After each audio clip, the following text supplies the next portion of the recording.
So, Colin Cowherd was talking with John Middle on his podcast last night, talking about the Maxx Crosby trade to the Baltimore Ravens.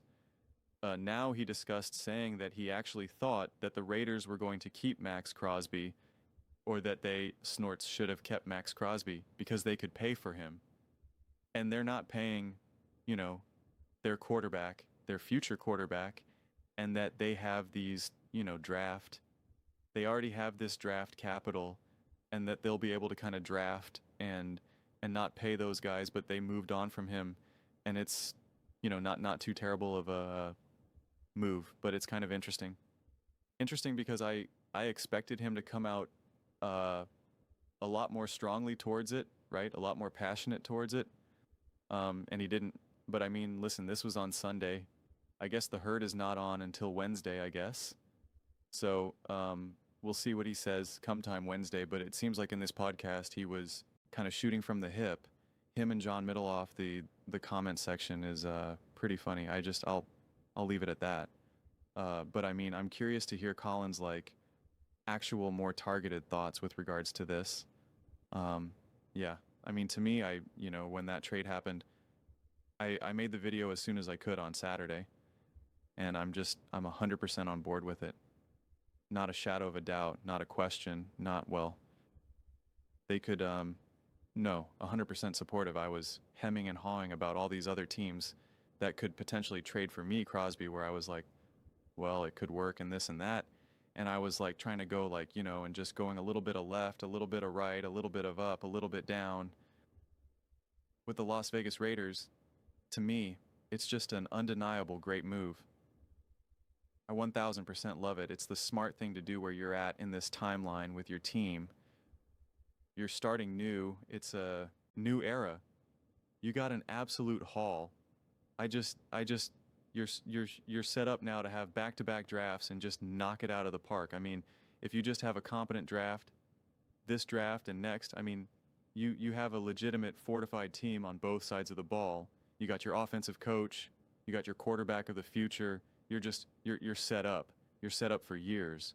This is what I said on my clip on Saturday, where to me it's like you create that floor of being a legitimate perennial playoff team that is competing for divisions, that could be competing for, beyond that, obviously AFC championships, Super Bowls, etc., right?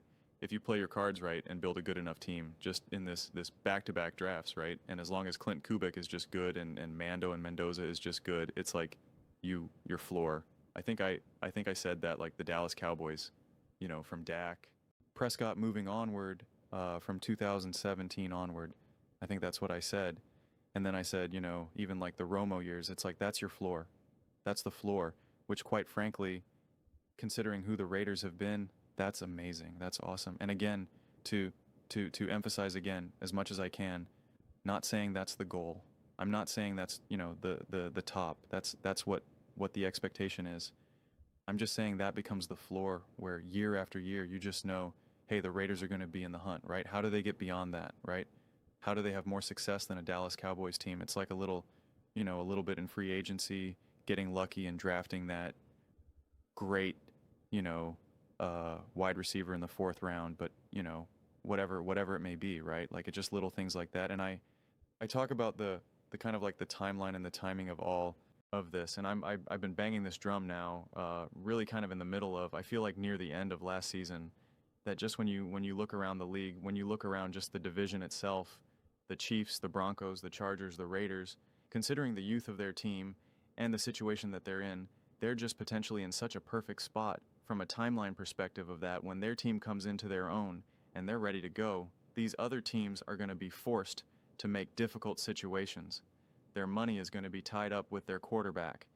Patrick Mahomes is getting older. Andy Reid is one step closer to retiring. We just saw what the Chiefs had to do. They had to trade a really crucially important player, to the Rams, right? Like they are already forced to make really difficult situations. The Broncos will be forced with that. The Chargers will be forced with that. Like all of these things will happen. Whereas the Raiders, they got all that runway in front of them right now. And so when these other teams are going to be forced to make difficult situations and Kelsey's retiring and all that stuff and Andy is retiring, like then enter the Raiders where Mendoza is now in his third or fourth year.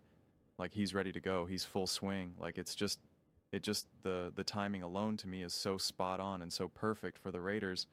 So I could not be any higher on the future for the Raiders.